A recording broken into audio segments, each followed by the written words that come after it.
Namaskar, I am Manoj Kumar. Welcome to in the program Press Meet. In this program, we cover press conference, media interaction, and a speech of the chief guest at the program. So, without spending so much time, let's go to the video. नमस्ते, मैं हूं doctor Swati Garg, consultant neurologist at Livasa hospital Mohali. जैसे कि हम सब जानते हैं कि कल वर्ल्ड स्ट्रोक डे है 29 अक्टूबर, और इस स्ट्रोक डे पे बहुत ज़रूरी है आप सबको जानना कि स्ट्रोक के मेन सिम्टम्स या लक्षण क्या होते हैं, ये पहचानना बहुत ज़रूरी है। तो इन लक्षणों को पहचानने के लिए मैं आज आपको एक बहुत सिंपल सा निमोनिक देने जा रही हूँ, जिसको हम बोलते हैं बी फास्ट। तो बी से हम समझते हैं बैलेंस। बैलेंस का मतलब होता है अगर आपको चलने में दिक्कत आ जाए या चलते हुए लड़खड़ाएं, या अगर आपको लगे जैसे एक शराबी की चाल वो चल रहा है वैसे चलना शुरू हो जाए, तो समझ सकते हैं कि ये एक स्ट्रोक का बहुत ही इंपॉर्टेंट लक्षण है। उसके बाद आता है ई स्टैंड्स फॉर आई, यानी कि आँख।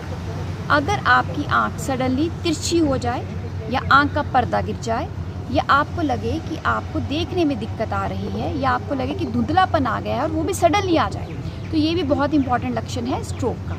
उसके बाद आता है F. F stands for face, यानी कि चेहरा। इसका मतलब है अगर आपका एक साइड के चेहरे में एकदम तिरछापन आ जाए या एक साइड के चेहरे में एकदम कमज़ोरी आ जाए, तो ये भी बहुत इंपॉर्टेंट लक्षण है। उसके बाद आता है S, arm. A stands for arm या लेग। अगर आपके एक हिस्से में सडनली वीकनेस आ जाए, कमज़ोरी आ जाए, या सुनपना आ जाए, या सिर्फ एक हाथ में कमज़ोरी आ जाए, या सिर्फ एक लेग में कमज़ोरी आ जाए, वो भी इंपॉर्टेंट लक्षण है स्ट्रोक का। उसके बाद आता है एस। एस यानी स्पीच, यानी कि आप क्या बोल रहे हो। अगर उसमें तुतलाहटपन आ जाए, या आप ढंग से अगर आप बोल ना पाओ, तुतलाहटपन आ जाए, शब्दों को चूज़ ना कर पाओ, चम्मच की जगह उसको बोलो ये टेबल है, किताब की जगह ये बोलो ये पेन है, मतलब आप शब्दों का सही चुनाव ना कर पाए, वो भी स्ट्रोक हो सकता है। तो उसको ये नहीं समझना कि इसको साइकेट्री की प्रॉब्लम हो गई है, वो एक्यूट स्ट्रोक का सिम्टम हो सकता है। उसके बाद आता है टी, टाइम, यानी कि समय।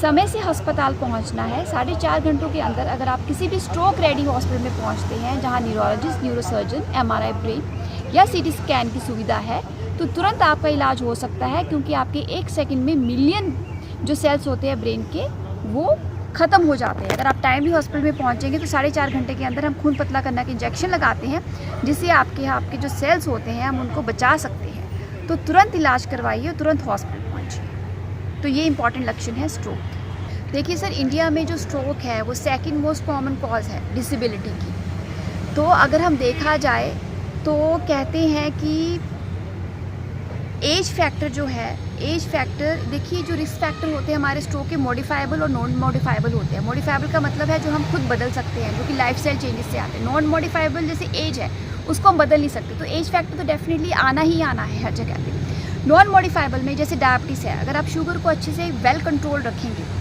शुगर आपके लेवल्स रेगुलरली चेक कराएं, रेगुलरली मेडिसिन खाएं, अगर शुगर कंट्रोल रहेगा तो स्ट्रोक होने के चांसेस, हार्ट के MI जिसको मायोकार्डियल इंफार्क्शन, हार्ट अटैक बोलते हैं, उसके चांसेस होने के बहुत कम हो जाते हैं। वैसे ही BP, अगर आप BP के मरीज़ हैं, आपको हाइपरटेंशन है, अगर आप उसकी दवाई लगातार करें, अपना BP रेगुलर चेक कराएं, तो अगेन आपको स्ट्रोक होने के चांसेस बहुत कम हो सकते हैं। सेडेंट्री लाइफस्टाइल ना रखें। WHO कहता है कि सेडेंट्री लाइफस्टाइल का मतलब है अगर आप 6 से 7 घंटे बैठ रहे हैं तो that is equivalent to new smoking. मतलब अगर आप स्मोक नहीं कर रहे पर आप 6 से 7 घंटे बैठ रहे हो, वो भी स्मोकिंग के बराबर ही है। तो ये जानना बहुत ज़रूरी है। सेडेंट्री लाइफस्टाइल नहीं रखना। 5 दिन में, हफ्ते में अगर आप आधा घंटा भी एक्सरसाइज कर ले, वो भी बहुत है। उसके बाद अपना लिपिड प्रोफाइल जो आप रेगुलर चेक कराएं, कोलेस्ट्रॉल लेवल्स आपके बड़े नहीं होने चाहिए। अपना BMI, बॉडी मास इंडेक्स जो है आपको प्रॉपर उसको रखना है, एक प्रॉपर जो आपके वेट और हाइट के हिसाब से होना चाहिए उसको रखना है। मेटाबॉलिक सिंड्रोम नहीं होने देना चाहिए आपको। स्मोक करते हो तो वो लिमिट कीजिए, स्मोकिंग नहीं करनी है, अल्कोहल कंजप्शन कम करनी है। ये सारी चीज़ें अगर आप ध्यान में रखेंगे तो काफ़ी हद तक आप स्ट्रोक को प्रिवेंट कर सकते हैं। सर, अभी हमने प्रेस कॉन्फ्रेंस में अपना टोल फ्री नंबर दिया है, स्ट्रोक हेल्पलाइन नंबर दिया है। उस हेल्पलाइन में अगर आप कभी भी 24 घंटे में हमें कॉल करेंगे तो we are 24/7 available at Livasa hospital. हमारी टीम पूरी रेडी रहती है। वी न्यूरोलॉजिस्ट हम वहाँ पे रहते हैं, हमारी न्यूरोसर्जन टीम, हमारी रेडियोलॉजी टीम, हमारी पूरी इमरजेंसी टीम, एम्बुलेंस टीम, हमारी पूरी ICU टीम वहाँ पे पूरी रेडी रहती है केटर करने के लिए। 4.5 घंटे के अंदर अंदर अगर हमारे पास पेशेंट आ जाता है तो हम खून पतला करने का इंजेक्शन देखते हैं। सबसे पहले हम स्कैन करके देखते हैं कि उसमें दिमाग की नस फटी है या उसमें क्लॉट आया है, कि हमें उसे अगर क्लॉट आया है तो क्या हम खून पतला करने का इंजेक्शन दे सकते हैं? खून पतला करने का इंजेक्शन दे सकते हैं तो हम खून पतला करने का इंजेक्शन देते हैं। फिर हम उसमें ये भी देखते हैं कि बड़ा क्लॉट है कि छोटा क्लॉट है। अगर बड़ा क्लॉट है तो हमें 24 घंटे के अंदर अंदर अगर जितनी जल्दी वो क्लॉट हम रिमूव कर सकते हैं, जिसको हम मैकेनिकल थ्रोम्बेक्टमी बोलते हैं, तो हम ट्राई करते हैं कि वो क्लॉट रिमूव हो जाए। तो अगर पेशेंट टाइमली हमारे पास पहुंच सकता है तो स्ट्रोक टाइमली ट्रीट हो सकता है, क्योंकि अगर इसकी जो डिसेबिलिटी है तो वो पेशेंट बेड रिडन भी हो सकता है अगर ये टाइमली ट्रीट ना किया जाए। हाँ जी सर, मैंने माइनर स्ट्रोक के बारे में बताया था, जो कि हमारी जनता को जानना बहुत बहुत ज़्यादा ज़रूरी है। Minor stroke, mini stroke, transient ischaemic attack, ये बहुत ज़रूरी है। ये एक रेड फ्लैग है या मैं कह दूँगी वार्निंग साइन है। अगर किसी को भी आए, याद रखिए, अगर आपके फेस में एकदम तिरछापन आ जाए या आपका एक साइड का फेस कमज़ोर हो जाए, बोलने में तुतलाहटपन आ जाए, निगलने में दिक्कत आ जाए, या एक हिस्सा का कमज़ोरी आ जाए, या एक आंख से एकदम दिखना बंद हो जाए और कुछ देर बाद आपको लगे आप बिल्कुल ठीक हो, नॉर्मल पहले की तरह हो, तो उसको इग्नोर मत कीजिए। इसका मतलब है कि आपकी ब्लड वेसल जो आपको ब्रेन को सप्लाई कर रही है उसमें कोई छोटा क्लॉट फंसा होगा कुछ देर के लिए और उसके बाद वो निकल गया।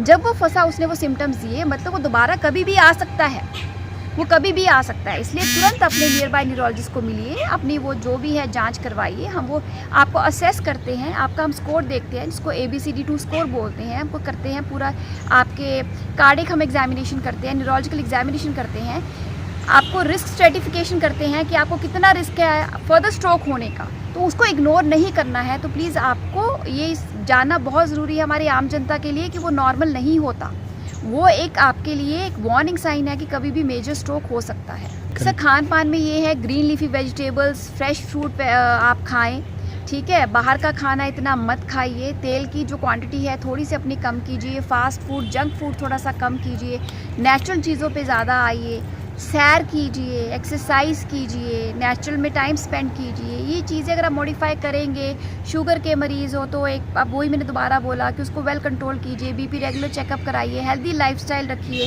एनुअल चेकअप कराइए अपना। ये चीज़ें रखेंगे तो काफ़ी हद तक आप स्ट्रोक से बहुत दूर हो सकते हैं। सर मिनिमम जांच देखो, एक एनुअल चेकअप होता है जिसमें हम आपका शुगर चेक करते हैं, फास्टिंग ब्लड शुगर चेक करते हैं, आपकी लिपिड प्रोफाइल चेक करते हैं, 3 महीने का जो आपकी शुगर का कंट्रोल होता है HbA1c चेक करते हैं, ECG नॉर्मल बेसिस पे हम करा लेते हैं, एको हम करा सकते हैं अगर आप दिल के मरीज़ हैं उसके अकॉर्डिंगली देख के, ठीक है। अगर हमें लग रहा है कि आपके काफ़ी रिस्क फैक्टर ज़्यादा हैं तो हम आपका कैरोटिड डॉपलर भी करा के देख सकते हैं। तो कुछ बेसिक टेस्ट होते हैं जो कि एनुअल एग्जामिनेशन पे आपकी एज के अकॉर्डिंग और आपके फर्दर क्या वो हैं उसके अकॉर्डिंग हम करा के देखते हैं।